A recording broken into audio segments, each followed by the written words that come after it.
कोल्हापूरचे चार मित्र प्रशांत, विकास, अंकिता आणि निखिल एकत्र गोव्यासाठी कारने निघाले होते. साहजिकच त्यांना जरा हटके वातावरण, निसर्गरम्य रस्ता हवा होता.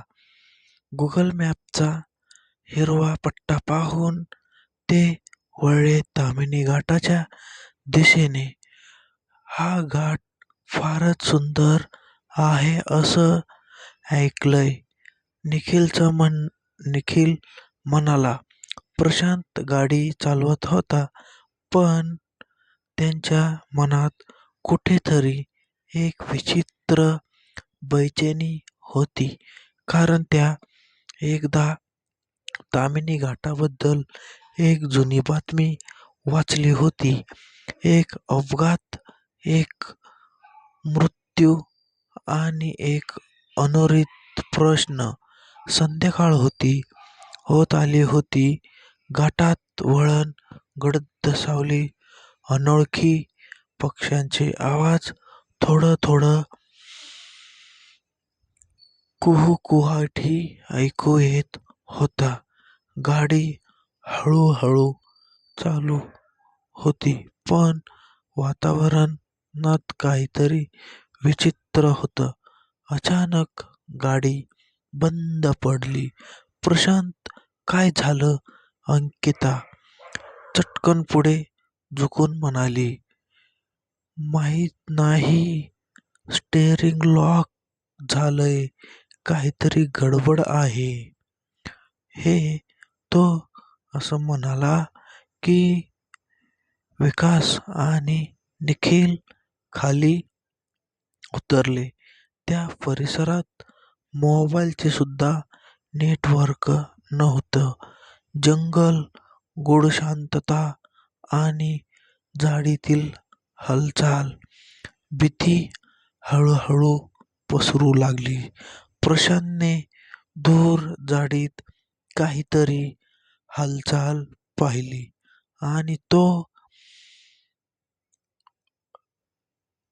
अनवधाने पुढे गेला. तो 5 मिनिटे परत आला, धावत धावत, घामेने भिजलेला, घाबरलेला. इथे कोणीच नाही आहे, पण माणूस नाही.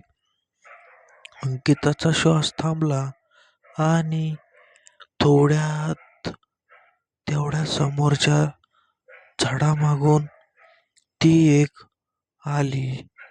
एक बाई, गडद काळसर साडी,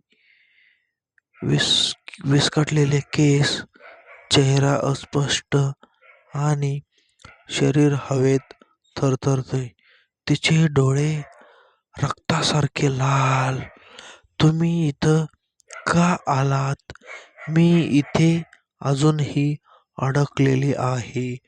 माझी कहाणी कुणी ऐकली नाही. त्या सावलीने खर्चात सांगितलं. प्रशांत ओरडला. प्लीज, आम्हाला जाऊ द्या. आम्हाला माफ करा. मी ती आकृती एक क्षण थांबली, हात पुढे केला आणि म्हणाली, माझ्या मृत्यूचा बदला घेणं बाकी आहे. जोपर्यंत तो अपघात घडवणारा सापडत नाही, मी मुक्त होऊ शकत नाही. तेवढ्यात गाडी आपोआप सुरू झाली. मग सगळे भीतीने थरथरायला लागले. सकाळी ते गडबडीतून पळून आले आणि जवळच्याच गावात थांबले. त्यांच्या चेहऱ्यावर भीती होती. तिथल्या एका वृद्धाने त्यांच्या चेहऱ्याकडे पाहून विचारलं, तुम्ही घाटातून आलात का? हो म्हणताच तो शांतपणे म्हटला, 5 वर्षांपूर्वी इथं एका नवविवाहित बाईचा अपघात झाला होता. तिचा नवरा एका श्रीमंत राजकारणी कुटुंबातला नशेत गाडी चालवत होता. त्यांच्या गाडीने दरीत ढकललं तिला. वाचला. तो वाचला. ती मरूनही थांबली नाही. पोलिसांनी केस मिटवली, पण तिथं प्रेत कधी सापडली नाही. आणि आजही संध्याकाळी तिथं भूत घाटात दिसत. सूट घेण्यासाठी प्रशांतला हे ऐकून धक्का बसला. तो काही दिवसांनी परत गेला. ताम्हिणी घाटात एका वृत्तपत्राच्या प्रतिनिधीसोबत त्यांनी त्या घाटाची तपासणी सुरू केली. मग पुरावे गोळा झाले. पुराण्या केसचा तपास पुन्हा सुरू झाला. शेवटी तो दोषी नवरा अमय देशमुख पोलिसांच्या ताब्यात गेला. ताम्हिणी घाटात